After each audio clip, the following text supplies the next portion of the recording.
Welcome to the course for Arbitrum Stylus. Stylus is a tool that will allow you to write smart contracts using the Rust programming language and then deploy it on Arbitrum. In this course, you'll learn how to develop smart contracts on Arbitrum using Stylus and writing your smart contract in the Rust programming language. Why should you take this course? Maybe you're tired of writing your smart contracts in Solidity and want to try out something new. Then Stylus might be something that you will want to try out. Another reason to try out Stylus is to practice your Rust programming skills. Perhaps you know the basics of the Rust programming language, but you don't have any good ideas for what to build with the Rust programming language. To take this course, you'll need to be familiar with Solidity and Rust. In this course, I'll be showing you the code using a code editor called VS Code. Now, you don't have to use VS Code to write Stylus contract. However, if you are, then I recommend that you install a plugin called Rust Analyzer. The Rust Analyzer plugin will give you live feedbacks as you write your code so that it will make your dev experience fun and easy. In this course, you'll be developing a lot of smart contracts. And of course, you're going to write some code that do not compile. When your code doesn't compile, you can fix the error and then try to compile your code again. If the code compiles, great, then you can move on. Otherwise, you'll encounter another error, so you'll fix the error and then try compiling again. To automate this workflow, I recommend that you install a tool called Cargo Watch. Cargo Watch will monitor any changes that you make to files, and you can specify what command to execute when the files change. For example, you can specify to build the contracts or to run the tests. Another tool that I'll be using in this course is called the Remix IDE. It's a browser-based Solidity code editor. When I show you a demo of Stylus contracts that are deployed on the testnet, I'll be interacting with the Stylus contract using the Remix IDE. Next, I'm going to explain where the exercises are located and how to do them. The course is under a GitHub repo called Arbitrum Stylus. Once you download the project, there's a folder called Topics. Inside here are a list of topics that I explained in this course. Now, if there's exercise for that particular topic, then inside that folder, for example, Constructor, you'll see two folders called Exercises and Solutions. Exercises will contain the starter code for you to write your code. To do the exercises, you'll open the README file. Inside here, there'll be instructions on what to do for that exercise. Now, if you're getting stuck or maybe you just want to see the solutions, then you can look inside the folder called Solutions. Here, you'll find the solutions for the exercises. And finally, if you simply want to look at the examples, you can also look inside the code under the folder Examples. I'm going to first begin this course by explaining what Stylus is. Stylus is a tool to write smart contracts on Arbitrum using languages that compile to WebAssembly. There are many languages that compile to WebAssembly, but in this course, we'll be using the Rust programming language. So what is the benefit of writing your smart contracts using Stylus? One benefit is faster execution and lower gas fees compared to EBM. The reason for this is EBM is a virtual machine. So there's an overhead of running your smart contracts on this virtual machine. Now let's compare this with smart contracts developed using Stylus. Stylus compiles your contract into WebAssembly. WebAssemblies are codes that operate at a lower level than the Ethereum virtual machine. Therefore, there's less overhead for executing code on WebAssembly, which results in faster execution and lower gas fees. Another benefit of using Stylus is that you can leverage existing libraries and tooling from the chosen programming language. For example, using the Rust programming language, we have all of the great tools that we use in the Rust programming language to write our smart contract. We can also import some of the Rust libraries and use it inside our smart contracts. Next, I'm going to explain about the features of the Stylus Rust SDK. The Stylus Rust SDK is the tool that we're going to be using to write our smart contract in Rust and then compile into WebAssembly. The Stylus Rust SDK offers some Rust macros that generate Rust code from your Solidity code. For example, these macros can convert Solidity events, errors, structs, state variables, and interfaces into Rust code. Another feature of the Stylus Rust SDK is storage caching. In most cases, when you access state variables using the Stylus Rust SDK, it will automatically cache your state variable so that it won't have to touch the state variable multiple times if it is not needed. And why is it important to cache state variables? The reason is gas cost. It's expensive to read and write two state variables. For example, here is a simple Solidity code. It has one state variable called val. Inside the function called write, it reads the state variable val 3 times and then updates it once. In total, it touches the state variable 5 times.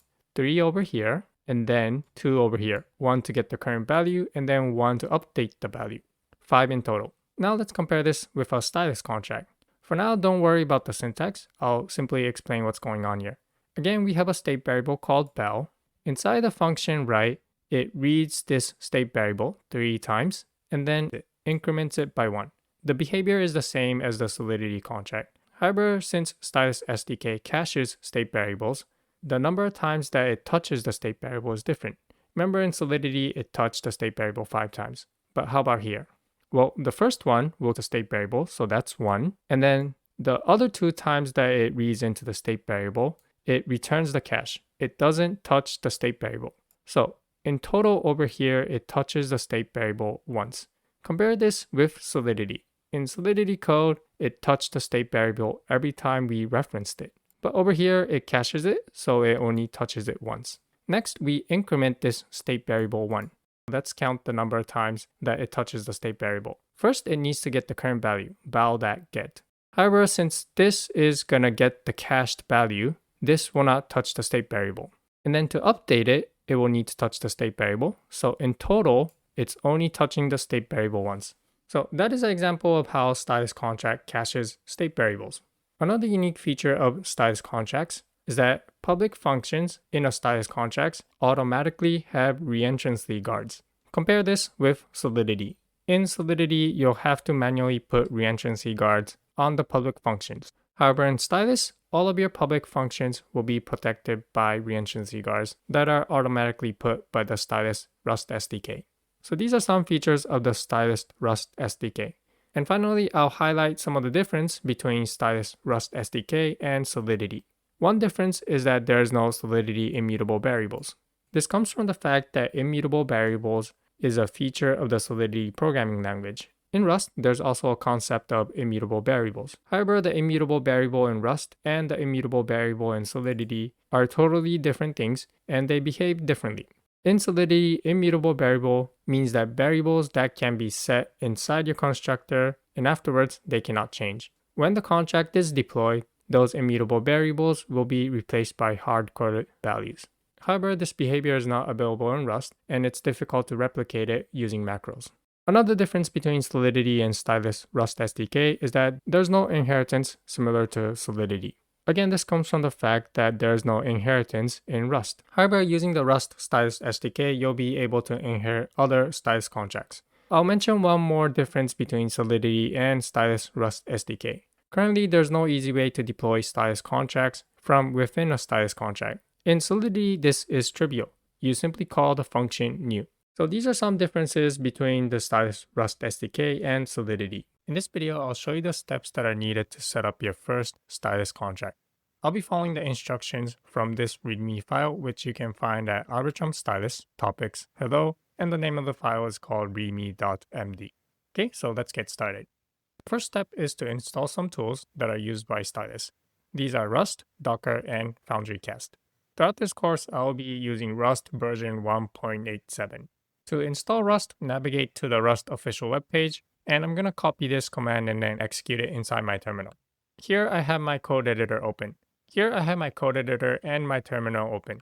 I'm going to paste the command and then execute it. This will install all of the tools that you need to work with Rust. We can check that Rust is installed by typing rust c-version. And you can see here that I've installed Rust 1.87. The next step is to install Docker. Installing Docker will be different for Windows and for Linux. So I'll just put the link over here. You can click on it and then install Docker. Okay, and then moving on, let's install FoundryCast. Clicking on the Foundry link, this will take you to the GitHub page for the Foundry. The easiest way to install Foundry is to click on their website. For now, this is getfoundry.sh. Clicking on the link, this will take you to the documentation for Foundry. I'm running Linux, and these two commands are the commands that I'll need to execute inside my terminal.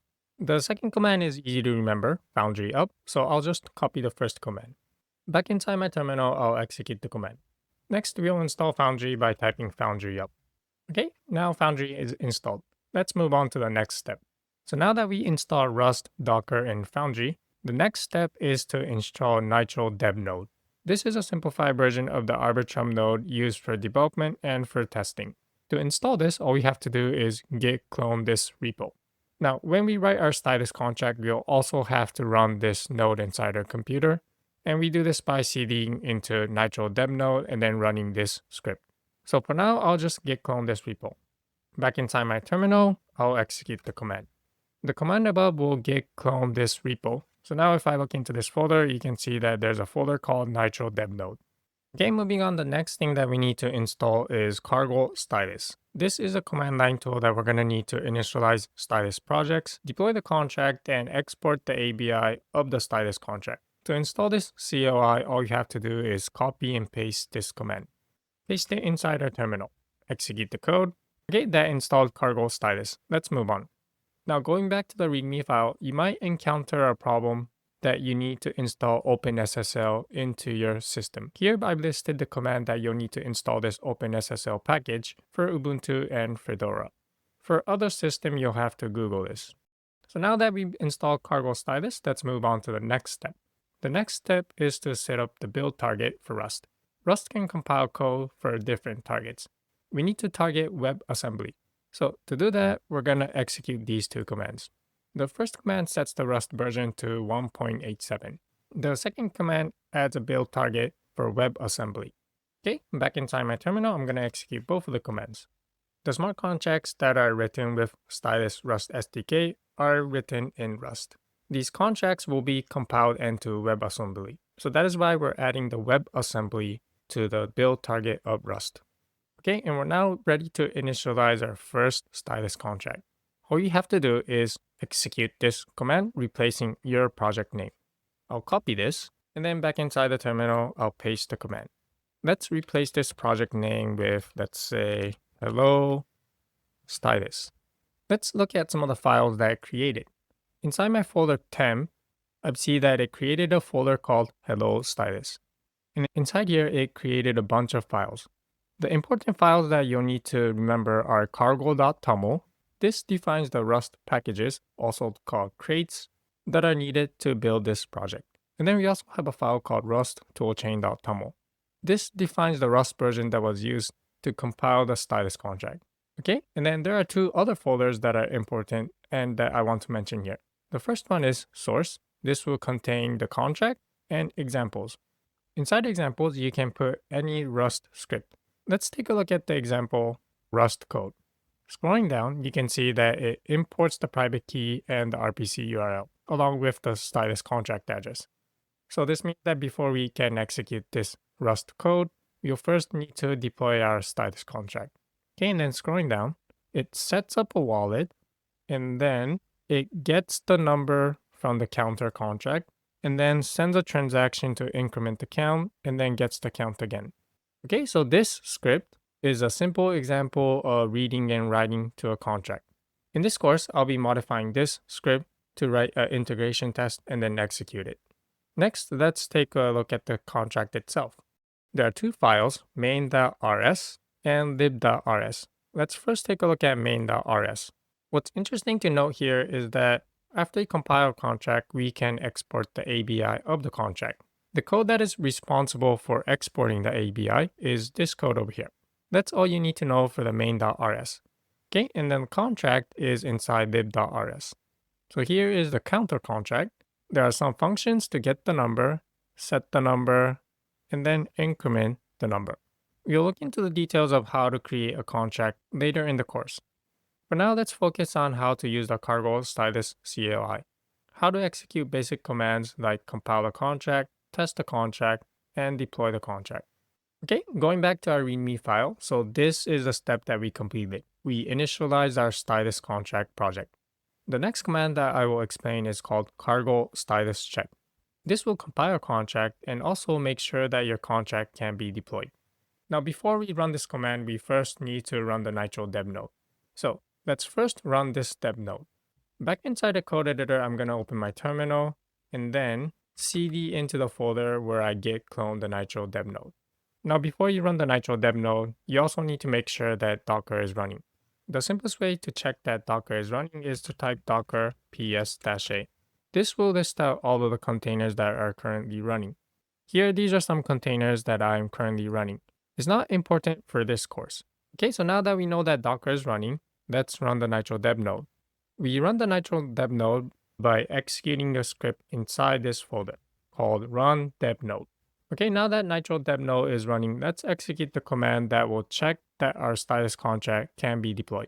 So I'm going to open another terminal and then navigate to the folder of Stylus. We've created a project folder called Hello Stylus. Inside here, I'll type cargo Stylus check. Execute the command. This will build a contract and also check that the contract can be deployed onto Arbitrum. Okay, and you can see that the code executed without any errors. The check passed. Moving on, let's look at some other commands that we can execute with the cargo Stylus CLI. So we run the command cargo Stylus check. We can also run the command cargo test. Let's run this command cargo test, and this will execute the unit test inside div.rs. Here you can see that there are some unit tests for this contract. Okay, and the test passed. The next command I'll explain is called cargo Stylus export ABI. This will create a Solidity ABI from your Stylus contract and then print it out to your terminal. Remember earlier that I mentioned that inside a file called main.rs, the main function will print out the ABI of this contract.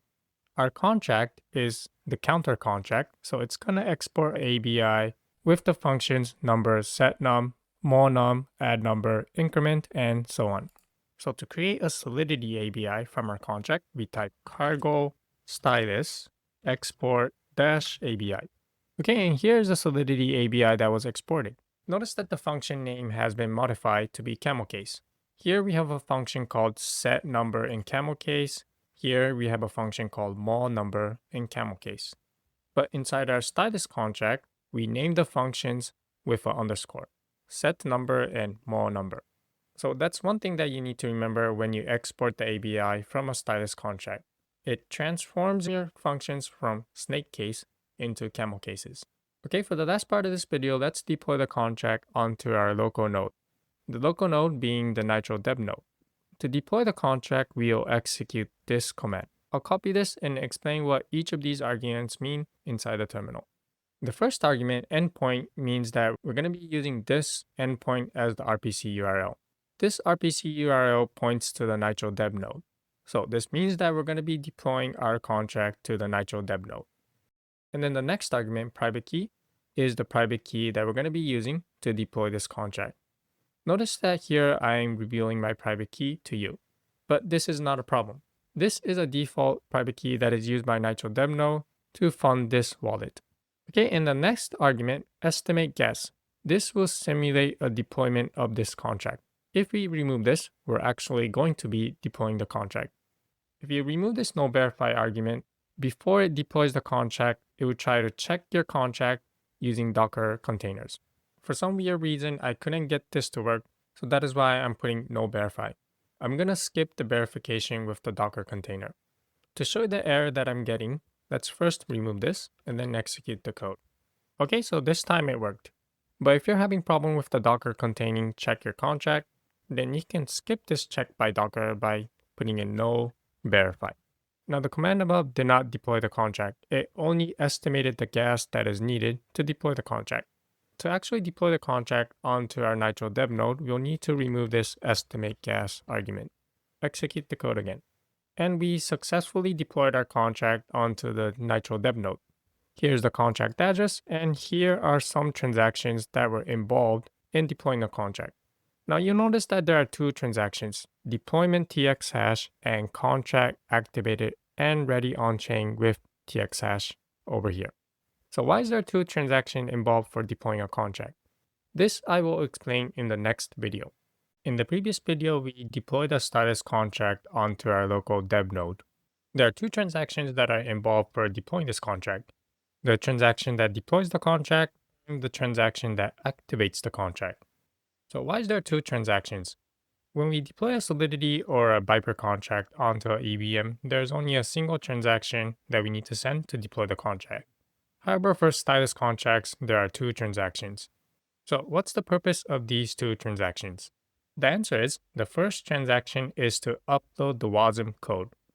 When we write our contract in Rust and then compile into WASM, WebAssembly code, the first transaction will deploy this WASM code. The next transaction will check that this WASM is safe to execute and load it into Arbitrum nodes. At this point, the contract is live and we can finally interact with the contract. So these are the two transactions that are involved for deploying a Stylus contract. Going back to our transaction log when we deploy the contract onto our local dev node, here I will mention two more things. The first is guess, and the other concept unique to Stylus is caching the contract. In this video, I'll talk about the difference in gas between Stylus contract and other contracts such as Solidity and Viper. And in the next video, I'll explain about caching a contract. So with Stylus contracts, their code compiles down to WebAssembly. These WebAssembly opcodes are cheaper than EBM opcodes.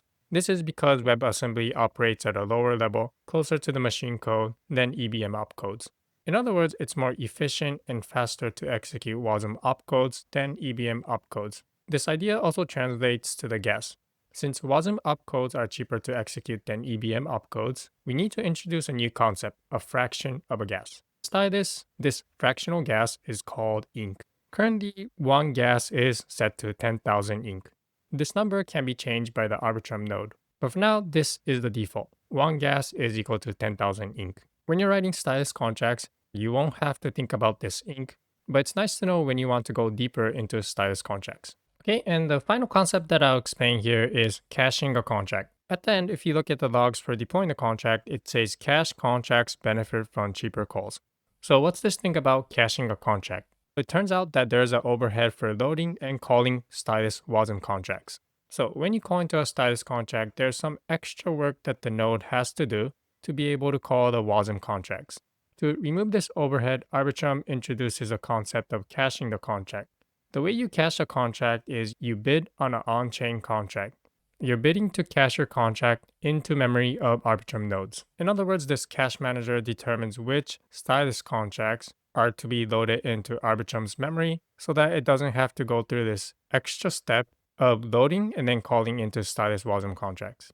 For more information about caching contracts, check out the official documentation for Stylus. You can also check out the cache manager contract. I'll put the links for both of these pages inside the README file of topics/hello.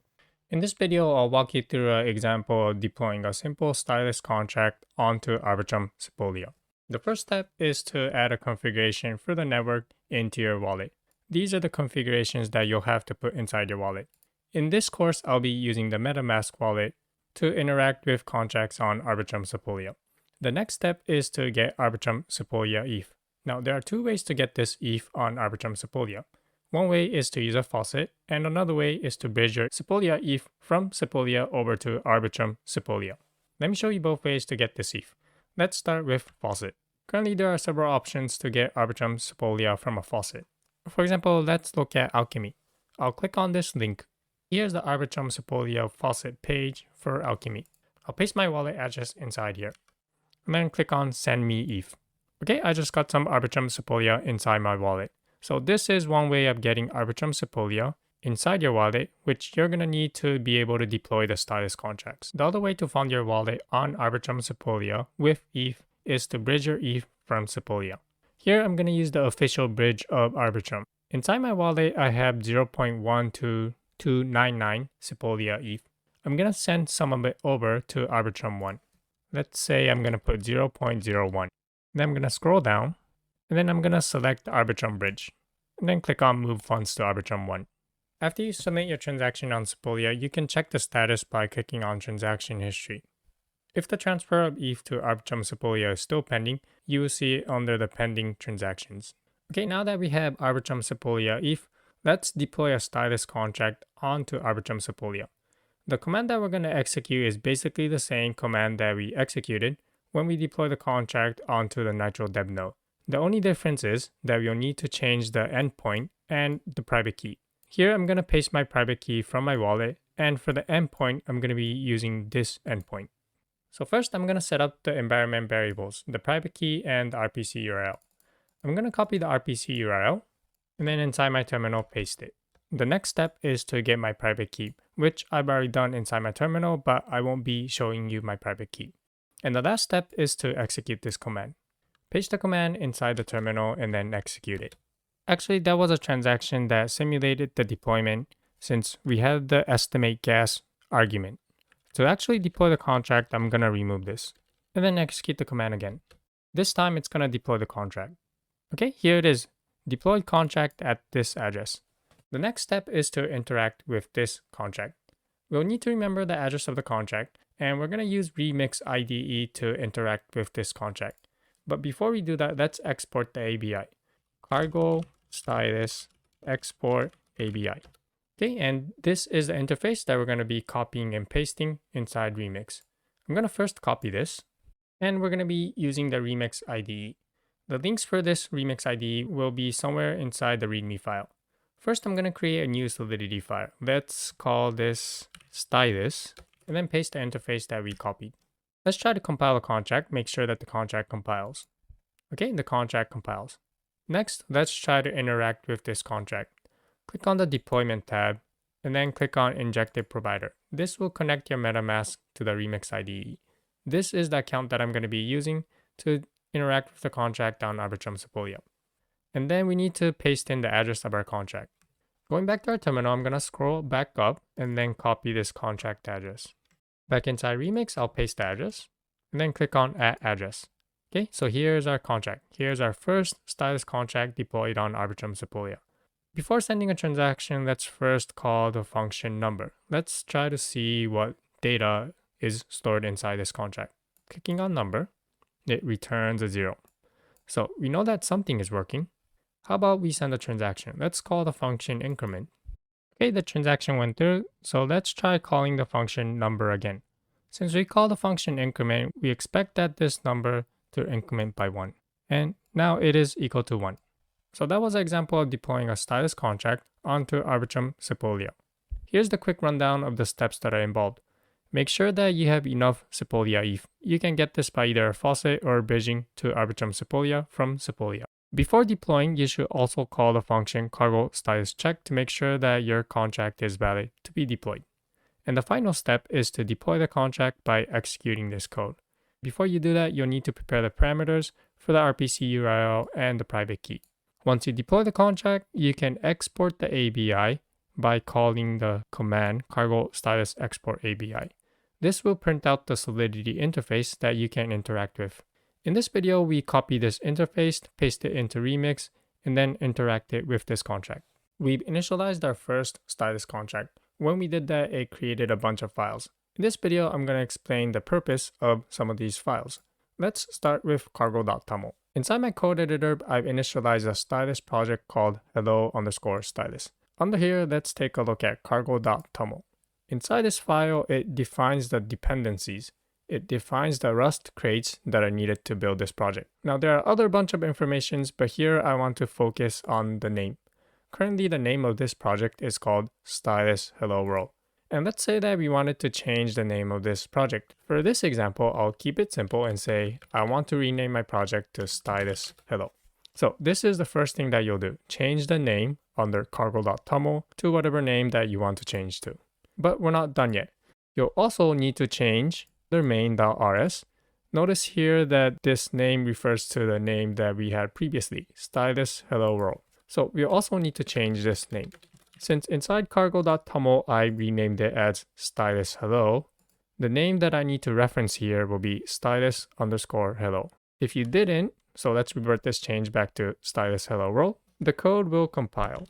However, if you try to execute one of the Stylus commands, for example, cargo Stylus export ABI, then you'll notice that the code does not compile. And the reason is, it says that I need to change the name from the previous name to the current name, Stylus Hello.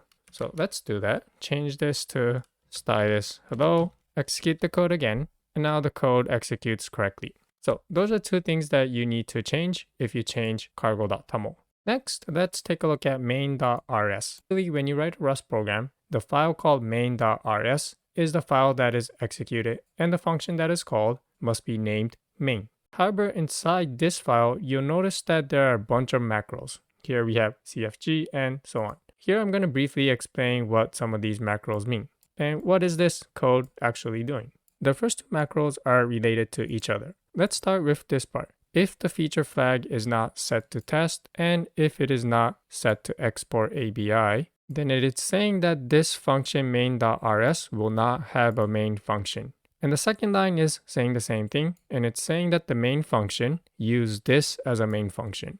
This is needed to call WebAssembly code. So it's replacing the Rust main function with something that WebAssembly can call.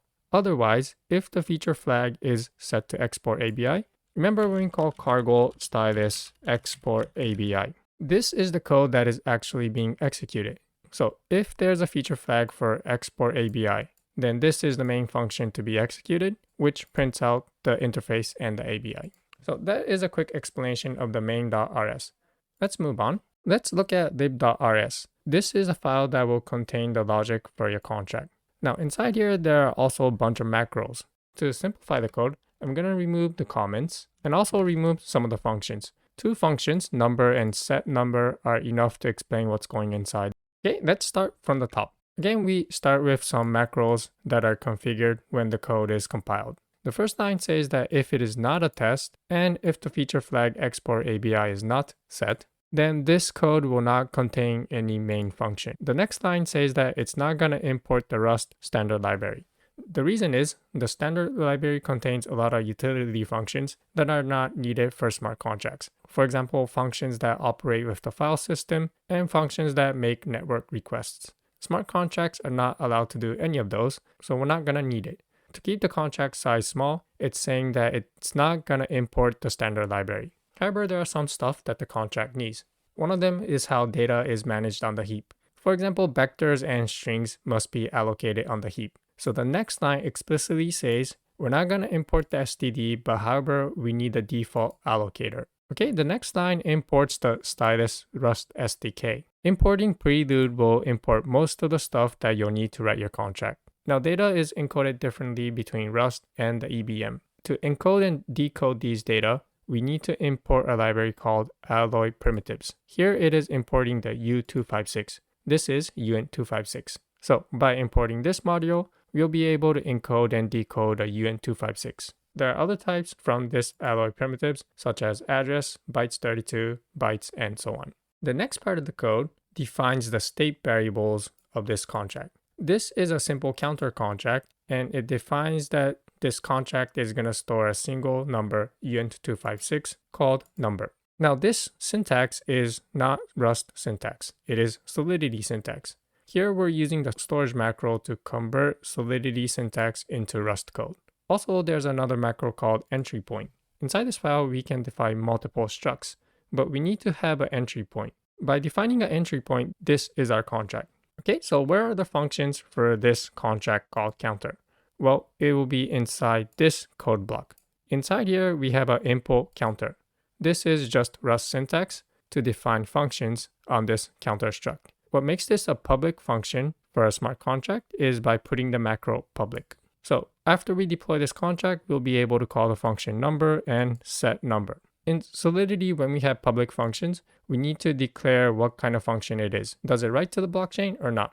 If it does not write to the blockchain, then the function must be declared as view or peer.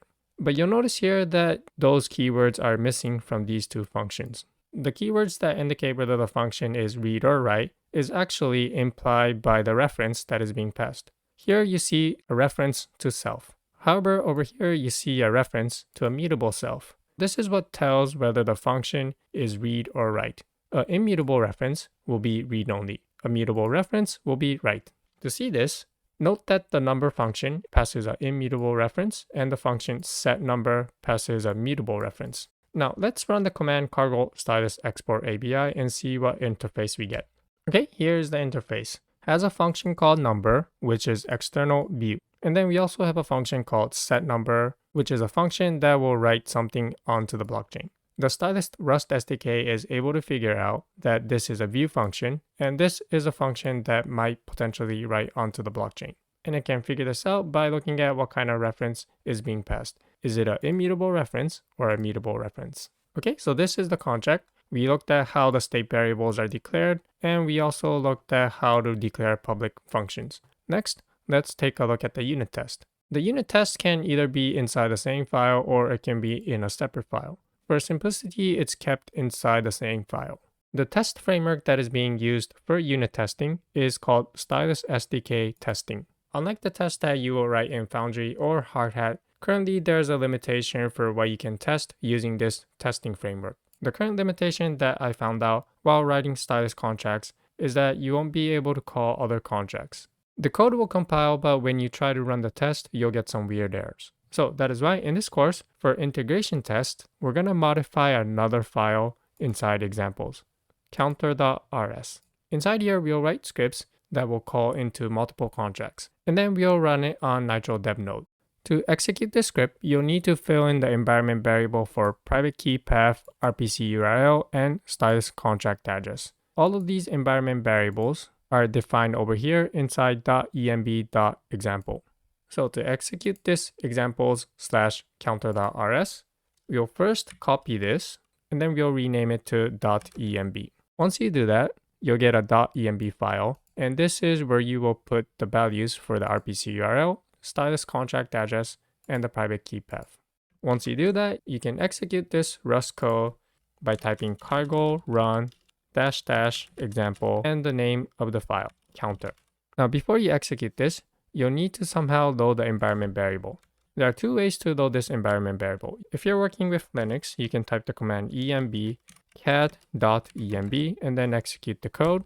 Or another way is before you execute this command, you'll have to export all of these environment variables. For example, you'll say export RPC URL followed by the actual value. Export all of these variables, and afterwards you can execute this command. Okay, in summary, in this video, I explained some of the files inside a Stylus contract.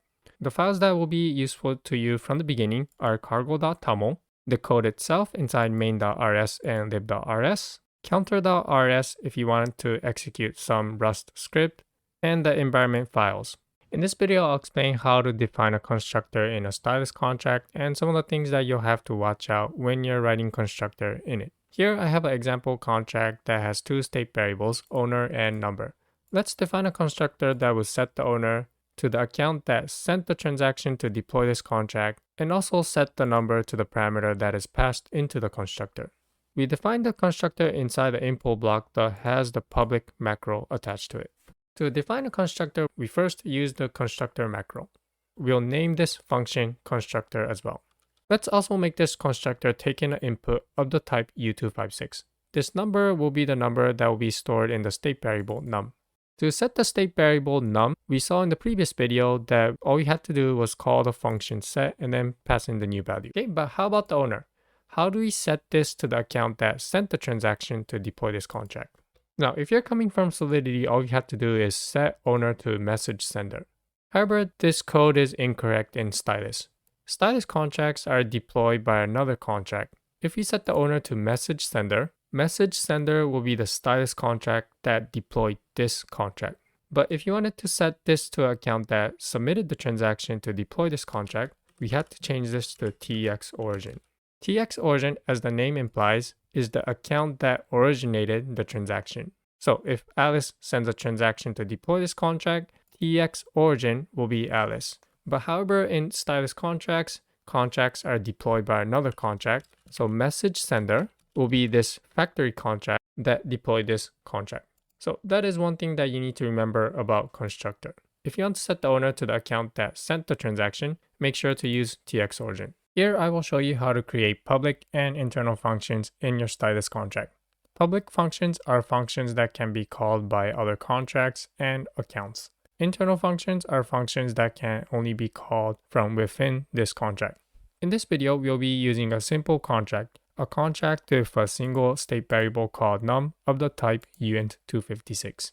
Accounts and other contracts will be able to call this function to increment the state variable num. Let's turn this part of the code into an internal function.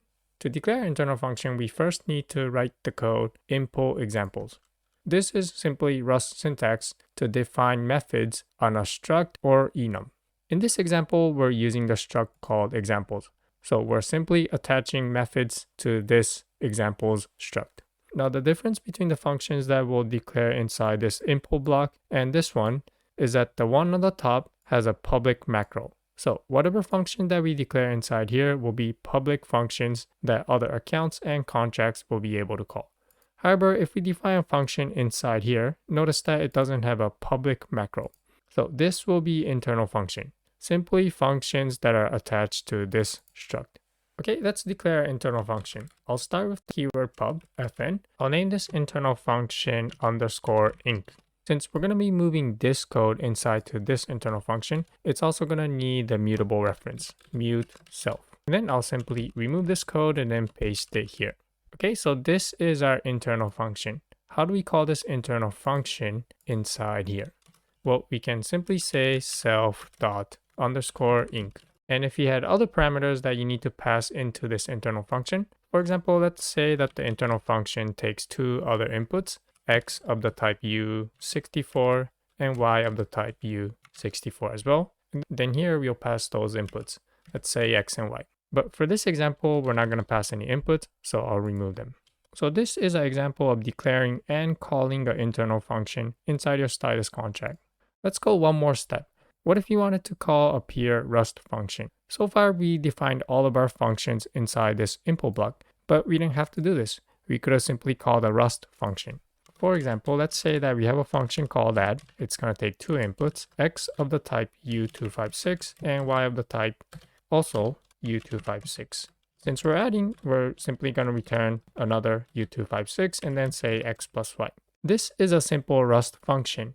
We can also use this function inside our contract. So let's replace this part of the code. Here we're getting the current value of num and then adding a 1. We can call a function add and then replace this code. Okay, there we go. Let's try to compile this contract, make sure that it compiles. Inside my terminal, I'll type cargo build. Okay, and the code compiles. So in this video, I showed you some examples of how to create public functions, how to call this internal functions inside your contract, and lastly, how you can declare normal Rust functions and then use it inside the contract. Stylus has a macro that will convert the error that you declare in Solidity into Rust code.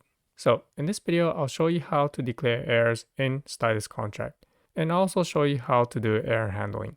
Let's start by looking at how to convert an error that is declared in Solidity into Rust code. Here I have two errors that are declared using the Solidity syntax. Error called unauthorized and an error called index out of bounds. To convert these two Solidity errors into Rust code, we first need to wrap these errors in a macro called so, which is imported from alloy so types. And for convenience, I'm also going to attach the attributes debug and partial equal. And that is it. It's pretty easy to convert your Solidity errors into Rust code. Next, how do we use these errors inside our Stylus contract? To use these errors inside our Stylus contract, we need to wrap them in Rust code. So I'll declare enum called myError. This enum will have two types, unauthorized, wrapping the unauthorized error above, and index out of bounds, wrapping the index out of bounds error that is also declared above. To declare that this is going to be a Solidity error, we also need to add the attribute Solidity error. And we're now ready to use this error inside our Stylus contract. How do you throw an error from a function inside a Stylus contract? Let's start with a simple example. Let's throw an error unauthorized inside the enum myError. I will say myError, and then the value will be authorized. Now this unauthorized needs to store the value unauthorized, which is the Solidity error. So inside here, I need to put a parentheses and then say unauthorized. This is a struct, an empty struct. So here I need to put curly braces without any values. Now, if I was to throw an index out of bounds error, then I would do something similar, but change this to index out of bounds, and also this as well, index out of bounds. However, the error for index out of bounds takes in a single input, a uint 256, and the name is called index. This is important to remember. Inside the curly braces, we need to say index, and then the data type is a u256. For example, let's say u256 from 0. Create a 0 of the type u256. So this is the way to create the error inside your Stylus contract. But how do we return an error? If you need to throw an error, then we need to return the result type. The result type, we need to specify two other types. The type that is returned for OK and the type that is returned when there is an error. For example, if we're going to return a u32 for the OK type, and let's say string for the error type, then we put u32 and string. If this function returns without any errors, then we need to wrap this in a OK. And inside here, we need to put a value of the type U32. For example, 1U32. And if it is an error, then we need to say error with some string. Let's say hello.toString. Okay, so that is how results work. Now let's apply this to my error. In the case that there's no error, we'll simply return an empty tuple. Inside our code, this will look like OK, and inside here, we'll put an empty tuple. However, in this example, we're simply going to return an error. So let's start with the declaration of the output. Error type will be my error. And to actually return an error, we need to wrap this in an error. Okay, so this is a simple example of declaring a solidity error and then using it inside your Stylus contract. Let's look at two more examples of error handling. Let's say that you want to be lazy, so you don't want to define these error types. One way you can make the function return an error without defining these error types is to simply call the panic macro. This will halt the execution of your code. Now note that when you call a function unwrap on a none or an error, it also panics. So if you want to develop a Stylus contract quick and dirty, then this is one way you can do error handling. Simply call the panic macro. And for the final example, let's do error handling more thoroughly. Let's say that we have two functions that returns a result. For the OK type, the types are different, but for the error type, they are the same. Both of them return a my error in the case of an error. For simplicity, we're simply going to return the error types. Now inside this Stylus contract, let's say that there's a public function, and when this function is called, it's going to call these two functions f and g. F and g both return the result type, where the error type is my error. One way to handle these errors is to pattern match on the error. A shorter way to handle error is to use the question operator. Inside your Stylus contract, a function will probably call into other functions, which will return a result. If the error types are all the same, then you can use the question operator to make your code shorter. In the previous video, we saw that Stylus is able to convert your Solidity errors into Rust code. The same works with events. We can have Solidity events declared inside our code and convert it into Rust. For example, let's say that we have a Solidity error. Here I name it log and it takes in two inputs. To convert this into Stylus code, we wrap this in a sol macro. Now that we have an event declared inside our Stylus contract, let's look at how we would emit this event. Here I have a simple contract without any state variables and without any public functions. I'll create a public function called log, and inside here we'll emit the event. To emit an event, we'll need to call a function called log from the Stylus SDK. We'll need to pass two inputs, the VM and the event that we want to emit. This log event takes in two inputs, address named sender and uint256 named val. So inside this log struct, which was created by this sol macro, we'll need to put two datas, sender and val. For example, for the sender, let's put message sender. And for the val, let's put u2561. And that is it.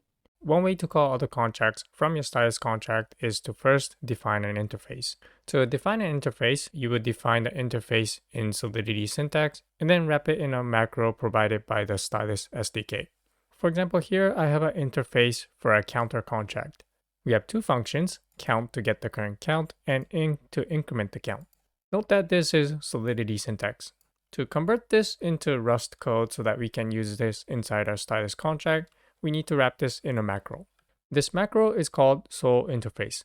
And now we can use this interface inside our Stylus contract. So let's look at an example. There are several ways to initialize the interface that we declared over here. The first way is to pass it as an input. Notice that we declared an interface called iCounter, and we can directly use it as an input to this function. And if you wanted to call the function inc on this interface, then we simply call the function inc. The function inc is already provided by this macro. So this is one way of calling a contract that is declared by an interface. Let's look at another way. In Solidity, we can also pass in an address and then instantiate an interface. The same goes for Stylus contracts. For example, let's have a public function that takes in an address of the counter contract as input. Notice here the type of this variable target address is address. Okay, so from an address, how do we instantiate the interface iCounter? Let's call this variable target, that target. To instantiate the counter interface, we will call iCounter new, and then pass in the address of the target address. This syntax is similar to Solidity syntax. We simply pass in the address into the interface. Okay, but how do we call a function? For example, let's call the function count on this interface. We can simply call target.count. And notice, like in the previous example, we also need to pass in self. So this is one difference from Solidity contracts and Stylus contracts. In Solidity contract, there's no concept of self, so you don't need to pass it into functions. However, with Stylus, you'll have to pass this around into different functions. Now, when we call other contracts, in the Solidity definition, it says it's going to return a uint256. But of course, calling a contract may fail. So the type that is being returned here is not u256, it's actually a result of the type u256 and the error type. The generic error type is vector of u8. It represents the error as bytes. So this is what is being returned when we call the function count.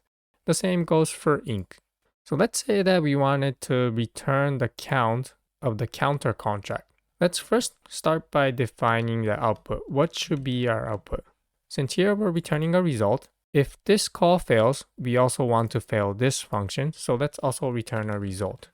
In the successful case of calling this contract, it's going to return a u256, so let's also return a u256. And for the error case, we'll return this error, simply bytes, vector of u8. Okay, so now let's return the result of calling this function count. One way is to pattern match, but the shorter way is to just use the question operator and then wrap this in a OK. If the function count returns an OK with the inner value of u256, then this question mark will unwrap this OK result, u256, and then rewrap it in a OK.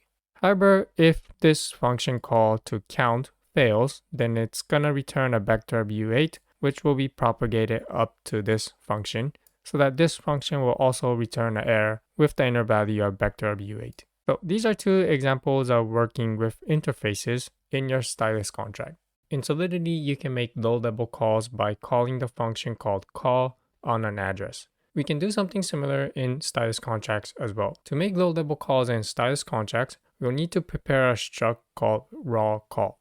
Imagine that from our Stylus contract, we want to call a counter contract. Now, one way to call this contract is to simply define an interface and then call these functions. Another way is to use the low-level call, and to do this, we'll need to prepare the struct raw call. Let's look at an example. Let's call the function count on the counter contract, and instead of using an interface, we'll use the raw call struct. To make a low-level call, we first need to wrap our code inside the unsafe block. And then we create the raw call struct by calling raw call new. Now we can make a low-level call by calling the method call. This function takes in two inputs, the address of the contract that we want to call. In this case, this will come from the input, and then the data that we want to pass over to this target. This data will encode the function selector and the function input. The type that we need to pass in here is a slice of the type u8. For this example, let's call the function count. So here, we'll need to pass in a slice of u8. To call the function count, we'll need to prepare the function selector for the function count. Now, there's a handy macro that is available from the Stylus SDK called function selector. So we can call this by saying function selector and then putting in a string literal. We're going to call the function count. This is going to produce the correct function signature. And now to convert this into a slice of u8, we'll need to call the function concat. And finally, let's return the result as a vector of u8. So to do this, we'll declare the output type as result of the type vector of u8, and for the error type is also vector of u8. Since the function selector is a macro, I forgot to put an exclamation mark. Okay, so this is a simple example of calling other contracts using the low-level method called call. In Stylus, this is called raw call. Once you create the struct, you'll call a method called call, and then inside it pass in two inputs, the address of the contract that you want to call, followed by a slice of u8, which encodes the function to call and the function inputs to pass. The output will be bytes, which is encoded as vector of u8. Therefore, here we're returning a result, and in the OK case, it's returning a vector of u8. Just like in Solidity, there are three ways to send ETH from a contract. The first way is to call a function called transfer ETH. The second way is to use the low-level call. And the third way is to instantiate an interface and then call the function, which must be payable to be able to receive ETH. For the functions to be able to receive ETH, they must be declared as payable. This is done by attaching a payable macro on the functions. Let's look at an example of sending ETH using the function called transfer. You'll first get the value of ETH that was sent to this function by calling bm message value. This is the amount of ETH that was sent when this function test transfer is called. Now to transfer ETH to a target address, we simply call the function transfer ETH on the bm, passing in the address that's going to receive the ETH and the amount to send from this contract. Since this function may fail, it's going to return a result. Here, for simplicity, we'll unwrap the result. If it fails to send, unwrap will panic, so this function call will also fail. Now let's look at an example of sending ETH using the low-level call.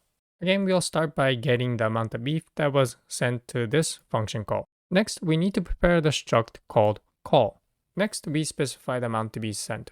In this example, we'll forward all of the ETH that was sent to this function. This value is stored inside the variable message val.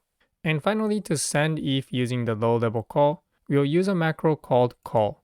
It's going to take three inputs: this configuration, which specifies the amount of ETH to send, the address that's going to receive the ETH, followed by any data we want to pass. Since we're simply sending ETH, this data is going to be empty. Again, the function call is going to return a result. For simplicity, we'll unwrap the result. And finally, let's look at an example of sending ETH using an interface. So before I show you this example, I first need to define an interface. Imagine that we're going to call into a contract called iPay. It has two functions, deposit and withdraw. The function deposit is payable, meaning that when we call this function, we can also send ETH to this contract. So in the last example, let's call this function deposit sending ETH. We'll first initialize this interface at this target address. Again, in this example, we're going to send all of the ETH that was sent to this function. We prepare the call struct. This is the same way that we did in the previous example. Instantiate the call struct and then specify the amount of ETH that's going to be sent. And finally, we call the function deposit on the iPay interface at this address, passing the call struct that we prepared above. Okay, so these are three examples of sending ETH from a Stylus contract. There are two ways to receive ETH in a Stylus contract. The two special functions are called receive and fallback. Both of them must be declared as payable to receive ETH. Let's see how to declare a payable, receive, and a fallback function in Stylus. To declare a function as the special receive function, we need to attach the macro called receive. To be able to receive ETH, we also need to declare it as payable. Let's call this function receive. Now the output type is important. We need to declare it as a result of a type of empty tuple and vector U8. If we didn't do this and try to compile the contract, the code will not compile. It says over here that it expected the output to be of this type. So let's put this type back in. Since we're returning a result, let's return an OK with an empty tuple. Okay, so this is one way to receive ETH inside your Stylus contract. The other way is to have a payable fallback function. It's going to follow a similar pattern to this function. So let's copy this and then paste it here. For the fallback function, instead of receive, this will be called a fallback. Notice that we're using the fallback macro instead of the receive macro. It's also payable so that it can accept ETH, and the output type is also important, but not as limited as the function receive. For example, here we can pass in an empty tuple. Let's double check by trying to compile the contract, and the code compiles. But we can also pass in other types, for example, a vector of U8. In this case, we'll need to update the type that we're returning here. Let's say an empty vector. Compile the code again, and again the code compiles. So these are two ways to receive ETH inside your Stylus contract, either receive or fallback. The most difficult part about using the Ketchak256 hash function in a Stylus contract is to encode the data. To call the function Ketchak256, we need to prepare a single input, bytes, of the type T, where T is this type that looks a little bit complicated. So the most difficult part of calling the Ketchak256 is preparing the input to match this type. In this video, I'll show you an example of encoding address num and some string message and then passing it into the getCheck256 function. From a Stylus contract, if you want to return bytes 32, we'll need to return fixed bytes having the length 32. The way that we're going to hash all of these inputs is first we're going to encode these inputs into a variable called data, and then pass it into the getCheck function. Now the getCheck function returns a type called B256. However, from a Stylus contract, we need to return this data as fixed bytes 32. The simplest way to convert B256 into this type is to simply call .into. Rust will automatically convert the type into the appropriate type. Now let's move on to the hard part. How do we encode these data into inputs that can be passed into the function getCheck? The way I found out the answer was to simply ask the AI and then try to compile the code until it worked. Let's start with address. On the address, we need to call the function addSlice. This will convert the address into a slice of U8. Next, we need to convert the U256 number into something that looks like a slice of U8. We do this by calling 2BE bytes spec. Here BE means big endian, which means that the most significant byte comes first. For example, if we had 0x12, the most significant byte will be 1 followed by 2, so this turns out to be 16 plus 2, which is equal to 18. And finally, we need to convert the message string also into something that looks like a slice of U8. We do this by calling the function addBytes. And finally, we put all of these slices together by calling the function concat. This is an example of how you prepare the inputs, which is to be passed to the function getCheck. Now, if you have other inputs that you need to pass to this function, and if you're having difficulty figuring out how to encode the data into the correct format, I recommend that you ask an AI. When you're creating an ERC20 token, one common specification is that only the owner of the contract is able to mint tokens. So in this video, I'll show you an example of creating an ERC20 token where only the owner of the contract can mint. And I will also explain how inheritance works in a Stylus contract. So when you're creating a token where only an authorized account can mint, there's a common logic for authorization and some logic for ERC20 tokens. These are usually split into separate files, one for authorization and the logic for ERC20 token. Combining these two together into a single contract, we can easily create a ERC20 token where only the owner can call mint. So let's look at an example of how to do inheritance in Stylus. First, I'm going to show you where the files are located. Inside source, I have a file called auth.rs. This is a Stylus contract that is responsible for authorization. It has a single state variable called owner. There's one public function called owner, which will get the current owner of this contract. And there's also a private function to check whether message sender is the current owner or not. Later, we'll call this function inside the function mint to check that message sender is the owner of the contract before minting tokens. Okay, so this is the auth contract. Next, let's move on to the other contract, ERC20 token contract. Now for simplicity, I removed most of the logic for an ERC20 token. This little code will be enough to show you an example of inheritance. In this example, it has the state variable total supply and the public function that will get the current value of the total supply, and it also has a private function to increase the total supply. Okay, so now let's combine the contract auth and ERC20 into our contract called token. Let's start with init. Inside the init function, I want to be able to set this owner state variable to message sender. And I only want this function to be initialized once. This function can only be called once. When it is called, it's gonna set this owner state variable inside the auth contract to message sender. The first step to inheritance in Stylus is to use the macro called inherit. Since this contract is gonna inherit the auth and the ERC20 contract, here we declare as inherit, auth, and ERC20. The order of inheritance is important since the function to call on the contract will be searched from the lowest to the highest inheritance. If two inherited contracts implement the same function, then the function higher in the inheritance tree will be called.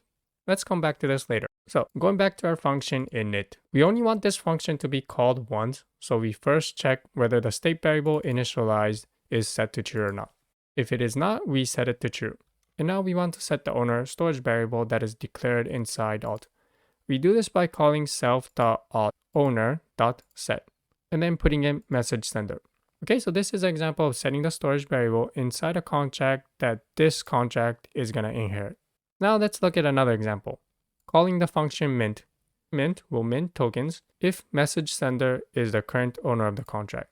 We can check that message sender is the current owner of the contract by calling the private function check alt inside our contract alt. Inside our contract alt, we have a private function called check alt, which checks that message sender is the current owner. Back inside our token contract, we can simply call this function. Next, we call the function mint on the ERC20 contract. Let's look at this function. So inside ERC20 contract, there's a private function called mint. In this example, we simply increase the total supply. Okay, so this is an example of calling the function mint. But there's one more step that we need to take to complete this contract. Inside our storage variable declaration, we need to declare that this contract is also going to use the storage that is defined inside alt and also inside ERC20. So we need to say alt is from the alt contract and ERC20 is from the ERC20 contract. And finally, we need to put a borrow macro. This is a macro that is provided by the Stylus SDK. Okay, and that completes our contract. Let's try compiling this. Inside my terminal, I'll type cargo build. Okay, and our contract compiles. Let's also export the ABI to see what functions are being exported. Okay, here are the functions that are being exported. We have the function called init and mint. The iToken interface also inherits from iAlt and iERC20. The interface iERC20 exports total supply. The interface iAlt exports the owner state variable. Now that we've seen a basic example of how inheritance work in a Stylus contract, let's dig a little bit deeper into the details. The two particular rules that I'm going to explain next are the method for the search order and overrides. When a function is called on a contract that inherits other contracts, how is the function to be called searched? And then override. If two contracts implement the same function, then which function is being called? Let's start with the first question. Search order. The rule for how a function is searched is the following. It first searches for the type that has entry point. In our example, it's only this contract that has the macro entry point. We can check this that the alt doesn't have the macro entry point and the ERC20 contract also doesn't have the macro entry point. It's only this contract. So when you call a function on this contract, it's first going to look for this struct token. The search starts here. Let's say that we call the function total supply on our token contract. The search will start here. If the method is not found in that type, the search will continue in the inherited types in the order of inheritance. So let's go through an example. The function total supply is called. It's going to first look for the function inside this token contract. Two functions that are declared inside here are init and mint. Total supply is not declared inside this contract. So now it's going to move on to the next contract, alt. Inside alt, it's going to check again. Inside the alt contract, the only function that exists is owner. The function total supply is not declared inside here. Okay, and finally, it checks ERC20 contract. Inside ERC20 contract, the function total supply is declared. So this is how it finds this function and then execute the code inside here. So that is how the function is searched for a Stylus contract. Next, let's talk about override. If two contracts implement the same function, then which function is getting called? For example, inside our alt contract, we have a function called test call. Inside our ERC20 contract, we also have the same function. So when we call the function test call on our token contract, which function is being called? Is it test call inside the alt contract or is it test call inside the ERC20 contract? So what is the rule for function overriding? If two types implement the same method, then one in the higher level in the hierarchy will override the one in the lower levels. In our example, the hierarchy of inheritance from lowest to highest will be alt followed by ERC20, and then the highest will be token. So when we call the function test call, since the function test call is defined inside alt and ERC20, ERC20 is higher in the hierarchy of inheritance, this is the function that will be called. The data types that are available in Stylus contracts are basically the same as Solidity. However, to be able to use these data types, we'll need to use different libraries. To use the unsigned integers and the signed integers, we'll need to use the library alloy primitives. The same goes for address. For booleans, we can use the Rust primitive boolean. For fixed bytes, such as bytes32, again, we'll use the alloy primitive library. And finally, for bytes, we'll use the Stylus SDK. So let's look at some examples. Here I have an empty contract. As a reminder, to initialize a contract, we need to declare a struct and then put an entry point macro. And inside here, if you want to define state variables, you would define it inside this struct. Now, a smart contract will have public functions. We declare this inside this import example block, which defines that the functions inside here are functions meant to be called on the smart contract. Let's first take a look at unsigned integers. There are unsigned integers of different bit sizes. For 8 bits, we have the U8. For 16 bits, we have U16. For 32 bits, we have U32, U64, U128, and finally U256. Here, you'll only need to import the types that you need. In our example, let's use U8, U128, and U256. Okay, let's actually initialize these data types inside our function.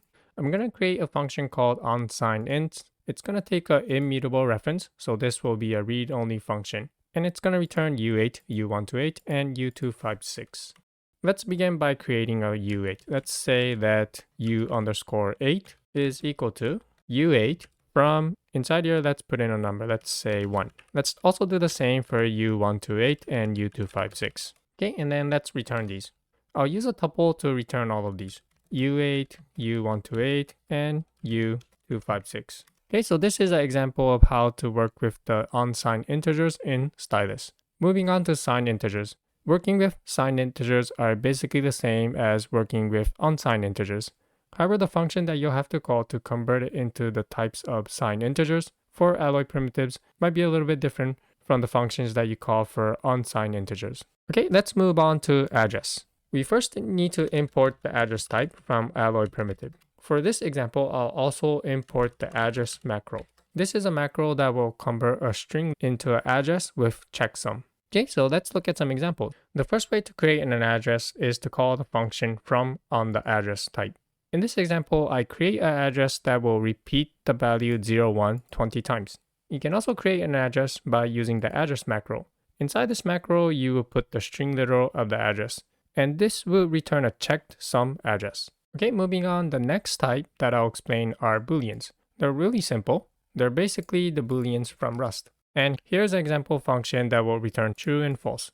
Okay, the next type is fixed bytes. For example, let's create a fixed bytes of 32. So we'll need to import this, fixed bytes. And we'll write our example inside this function. The type fixed bytes is actually a generic type. It's generic over the length of the bytes. If we're going to create a 32 bytes, then inside here we put 32. And here's an example of converting a string of 32 bytes into the type fixed bytes of length 32. You might need to come back to this example when we talk about hashing. The Kecheck 256 hash produces a 32 bytes. Okay, and the final topic is bytes. To work with bytes, you'll need to import the bytes type from ABI. Let's create a function that will return bytes. I'll first create a vector of U8 having the values 1, 2, and 3. And then we convert this vector of U8 into bytes by passing it into the function from. Okay, so these are some examples of the primitive data types that are available in Stylus. By default, Arbitrum Stylus contracts compile with Reentrancy Guards enabled. So for example, here I have a simple contract called counter and it has a function called setNumber. In Solidity, you will have to explicitly put a Reentrancy Guard on this function to protect your contract from reentrancy attacks. However, notice that this function doesn't have any Reentrancy Guard, but we don't need to put it in since by default, Stylus contracts will compile with Reentrancy Guard. Now, if you wanted to remove this Reentrancy Guard, you can opt out of it. To do this, inside cargo.toml, you need to look for the Rust crate called Stylus SDK under the tag dependencies. And what you need to do here is add a feature. The feature to opt out of Reentrancy Guard is called Reentrant. With this feature enabled, let's try compiling the contract again. The contract compiled. Now our contract has the Reentrancy Guard disabled. So this is one of the many advanced features of Stylus contracts. In Stylus, you can import Rust crates and then use it inside your Stylus smart contracts. So let me show you an example of importing a Rust crate into your Stylus contract in this video. Now, there are limitations on the Rust crates that you can use inside your Stylus contract. The biggest limitation is the size of the smart contract if you were to import these crates. Currently, there is a 24 kilobyte compressed size limit of the WASM contract. So after you compile your Stylus Rust contract into WASM and then compress it, the size cannot be larger than 24 kilobytes. The problem with using most Rust crates is that it also depends on the standard library of Rust. Using Rust code that depends on the standard library will increase the size of your smart contract beyond 24 kilobytes. Therefore, when you import the Rust crates into your Stylus contract, one recommendation is to look for Rust crates that has a tag called no standard library, which means that the crate does not depend on the standard library of Rust. Okay, so with that said, let's look at an example. In this example, I'm going to import and use the Rust decimal library. This library is a decimal number implementation written purely in Rust, and it doesn't use the standard library. Therefore, using this library inside your smart contract will not make the size of your smart contract exceed the limit of 24 kilobytes. Okay, let's first install this library. I'll click on this link. This is the library that we're going to be installing, and the version is 1.37. Inside my code editor, I have a Stylus project initialized. You'll need to install the Rust crate into cargo.toml. Inside here, under the tag called dependencies, we'll install the Rust decimal library, version 1.37, with the feature macros. The next step is to use this library inside our Stylus contract. In this example, all of the logic for the Stylus contract is located under lib.rs. I'm going to import the Rust decimal library along with the struct decimal, which I'm going to need for this example. Now let's actually use this library inside our contract. Here I have a function called div which takes in two inputs of the type u256 and u256. What we're going to do is use the Rust decimal library to convert these into decimals, divide, and then cast the result back into u256. Now, how would I convert a u256 that comes from the alloy primitives into something that I can use with the library Rust decimals? Furthermore, how do I use this library to divide and then cast it back into u256? The details of how to use the Rust decimals is not so important in this video, so I'm going to ask the AI to write the code for me. I'm going to ask ChatGPT how to use the Rust decimals library to divide two u256s. Okay, so the question that I'm going to ask is example dividing u256 from alloy primitives using Rust decimal and then converting the result back into u256. Okay, here's the result. I'm going to copy most of the code, but not all of it. And then back inside our Stylus contract, I'll paste the code. Next, I'm going to change the numerator and the denominator to the inputs x and y. We'll convert all of the numbers into u128. So this y will be converted into u128. And finally, we'll need to return the result as the type u256. So instead of assigning it to a variable, we'll simply return it. Okay, so that is an example of using the Rust decimal library. Let's try compiling the contract. Cargo build. Okay, the code does not compile since there's no function called from u128. So I need to fix this part of the code. It turns out that the function that I need to call is called from. Okay, let's try compiling the contract again. The next error that I get is called method not found in decimal for the function called expect. So I'm going to remove this, then try compiling the code again. Okay, this time I'm getting a different error saying that there's no function called toU128. Okay, so after asking the AI several times, it turns out that I need to replace this code with this code over here. The difference is there's no function called toU128. I need to first convert it into a string. And then to convert a string into u256, I need to call a function called from string regex. Also rename res to result dec. And then try compiling the contract. And now our contract compiles. I've also written a test to test this function out. Inside here is the unit test. It deploys the contract, and then for the input x and y, it uses 3 and 2, calls the function div, and then checks the result. Let's see what the result is. We'll print out the result, and then run cargo test. Now, if you also want to see the print statements inside your terminal, when you run test, you'll have to pass in an extra parameter called no capture. Okay, and our test passed. The result of dividing 3 with 2 is equal to 1. And finally, let's check that the contract can be deployed. To do this, we'll call the function cargo Stylus check. But before we do that, you need to make sure that you have the Nitro dev node running. To run the Nitro dev node, cd into Nitro dev node, and then run this script. Okay, once the Nitro dev node is running, I'm going to open another terminal. And inside my Stylus project that I imported the Rust decimal library, I'll type cargo Stylus check. Okay, it passed the check. In summary, inside your Stylus smart contract, you can use Rust crates. The only limitation is the size of the contract if you were to use these crates. The final size of your WASM contract cannot exceed 24 kilobytes. To make sure that your smart contract stays within the size limit, it is recommended to use Rust crates under the category called No STD. These are Rust crates that don't depend on the standard library. In our example, we imported the Rust decimal library and then used it inside our Stylus smart contract. And finally, to check that our smart contract can be deployed, we run the command cargo Stylus check. If this passes, then your smart contract can be deployed. Let's look at variables in Stylus. We'll start with the simple one and then move towards complex variables. The simplest one is local variables. Let me show you some examples of local variables inside our contract. For example, we can create a local variable of the type U32. Note that this U32 is a primitive data type of Rust, and it's not the type that we import from Alloy primitives. We can also have booleans, and we can also have the unsigned integer type that we import from Alloy primitives. Here I'm creating a U256.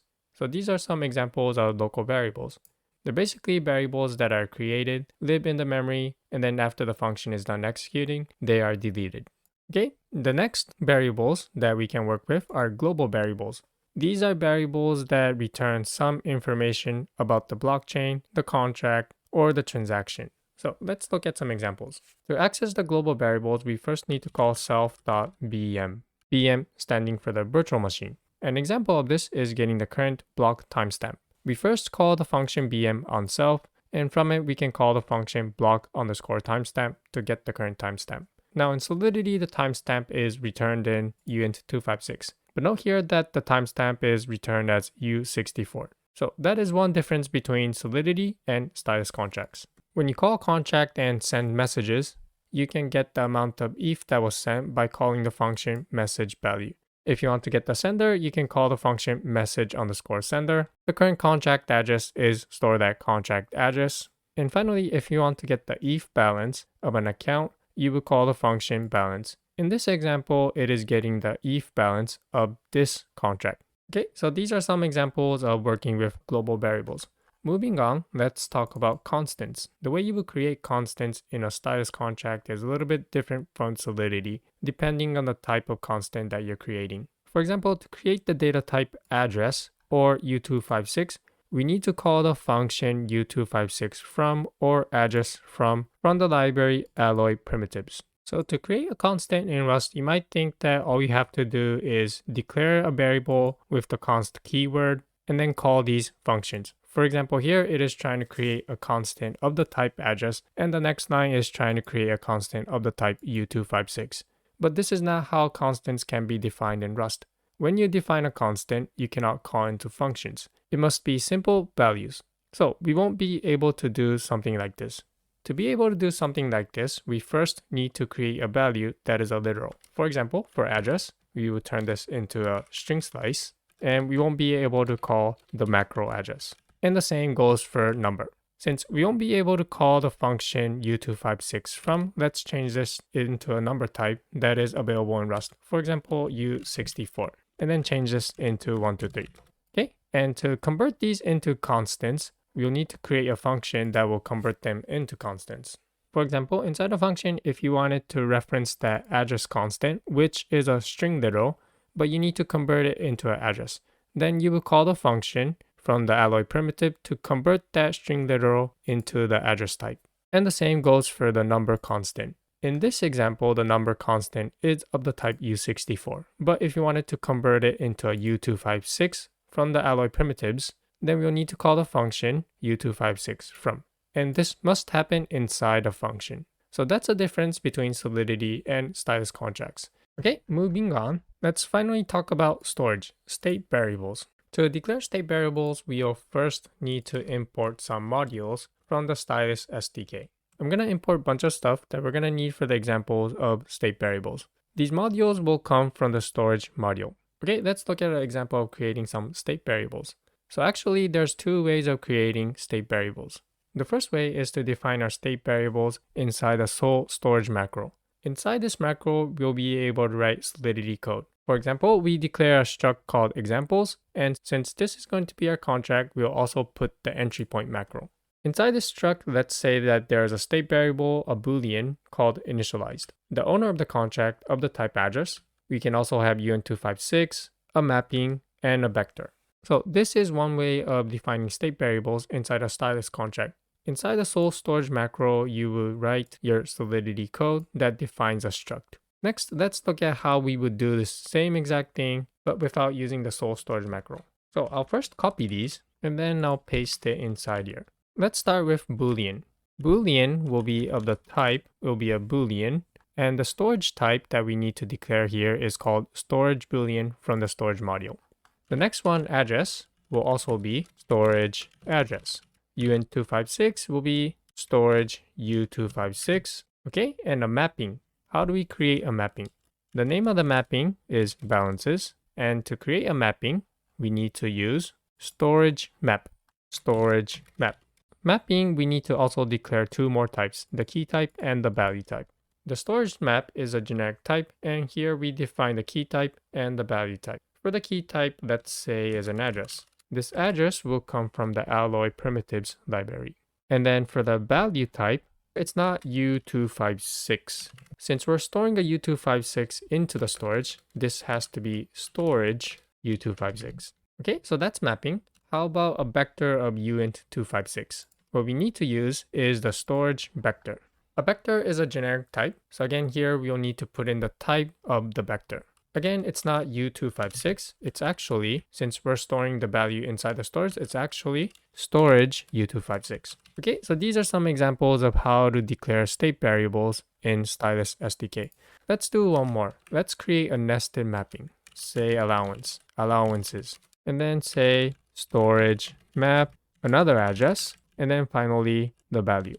Next, let's look at examples of how to read and write to these state variables. How do you read from a state variable? Let's start with a simple example.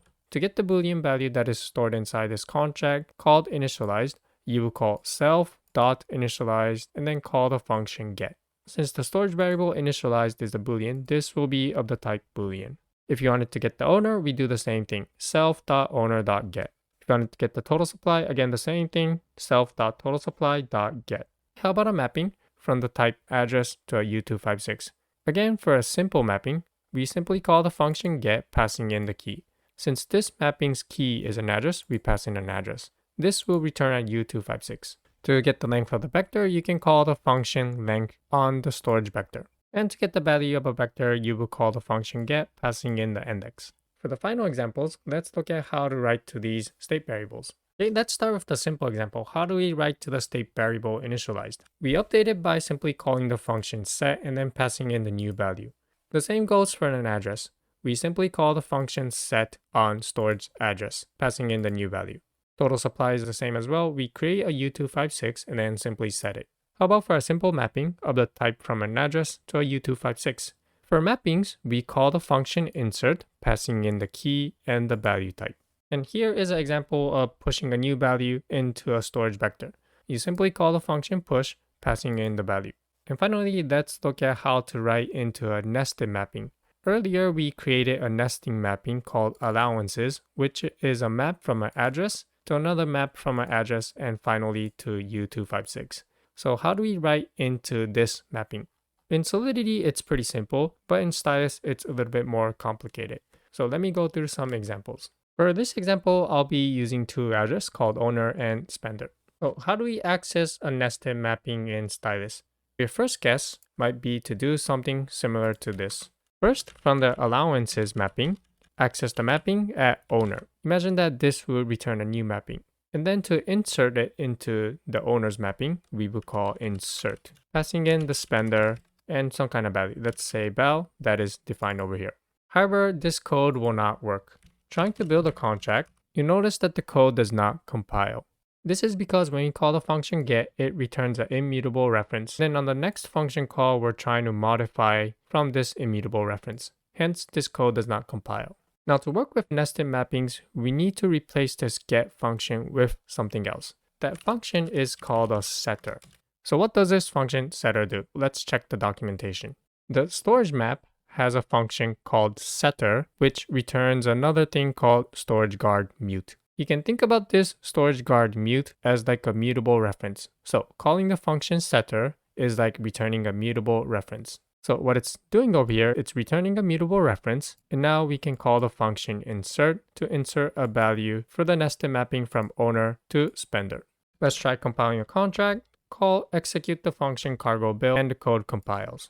But what if you wanted to get the current value that is stored in the mapping from owner to spender and then maybe increment it? Well, one way you can do this is by first getting the value that is stored in this mapping. Val is equal to self allowances dot get owner and then get spender.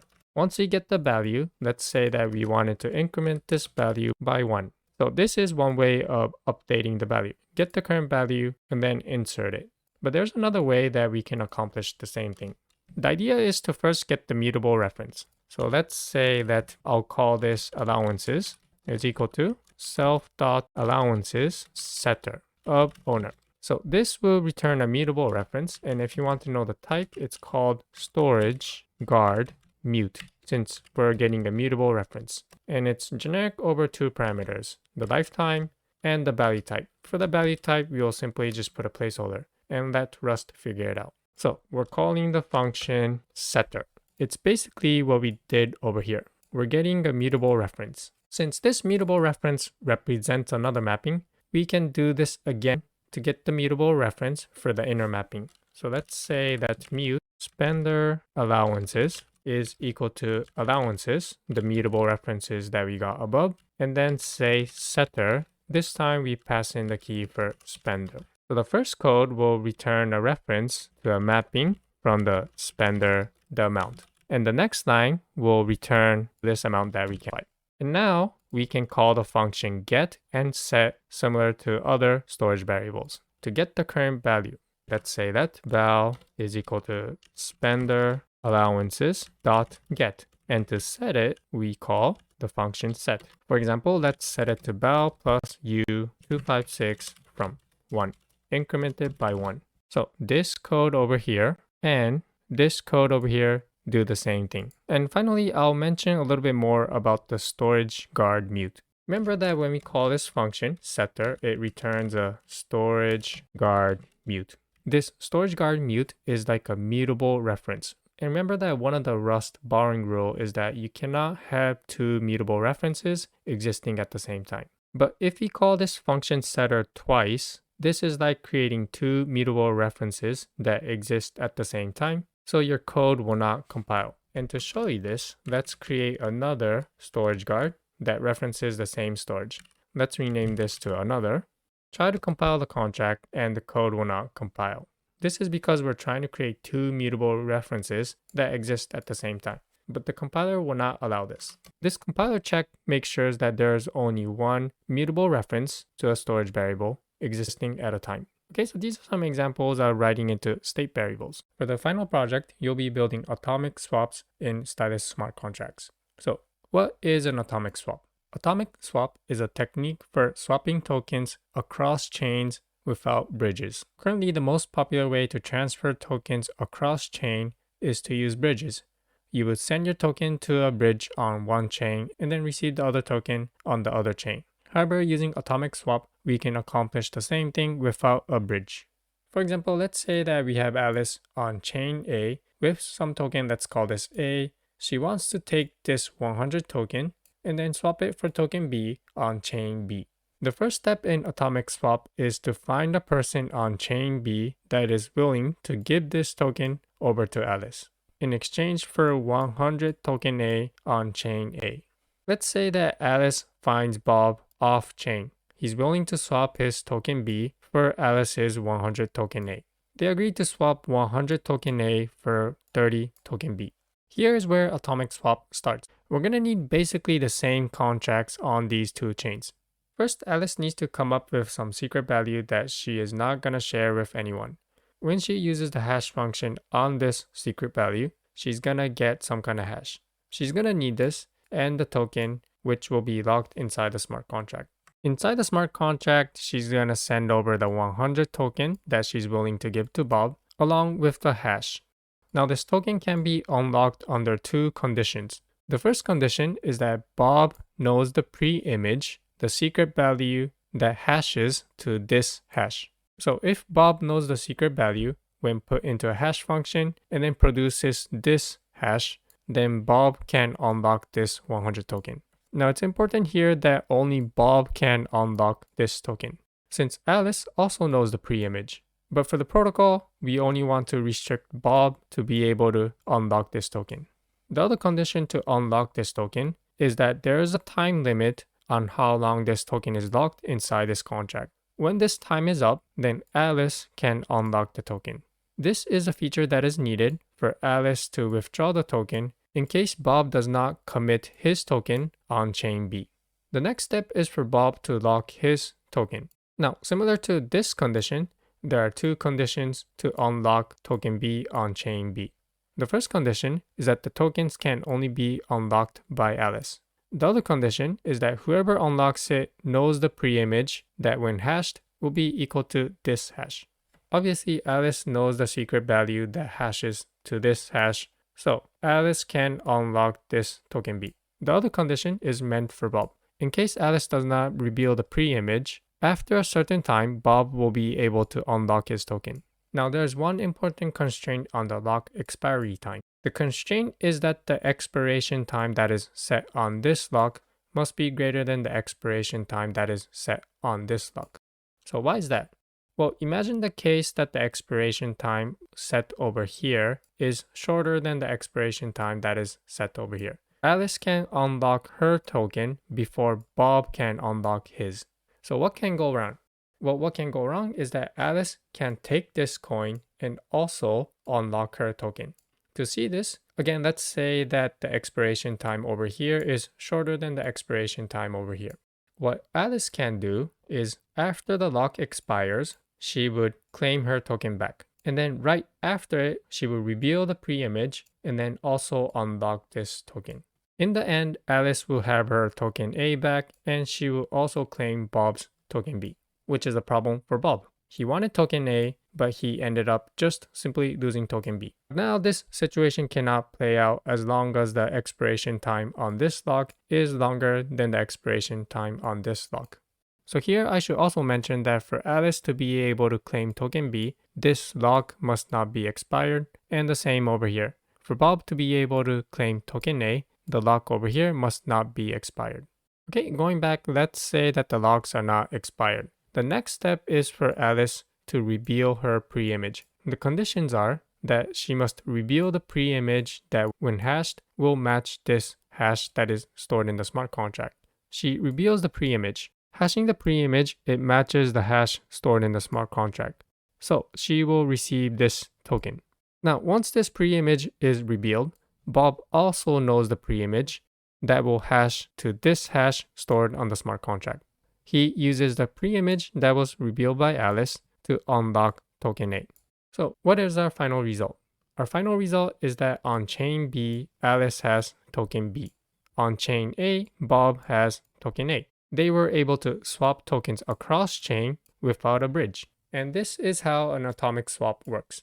For the final project, you'll do an atomic swap between Ethereum Sepolia and Arbitrum Sepolia. The contract on the Ethereum Sepolia side is written in Solidity and already prepared. In the final project, what you have to do is write a Stylus contract for the Arbitrum Sepolia side. Now, if you want to look at the contracts written in Solidity, they are located under Notes, Atomic Swap. Inside here, you'll see instructions on how to build this contract, how to run tests, how to deploy the contracts, and then how to execute scripts to perform an atomic swap.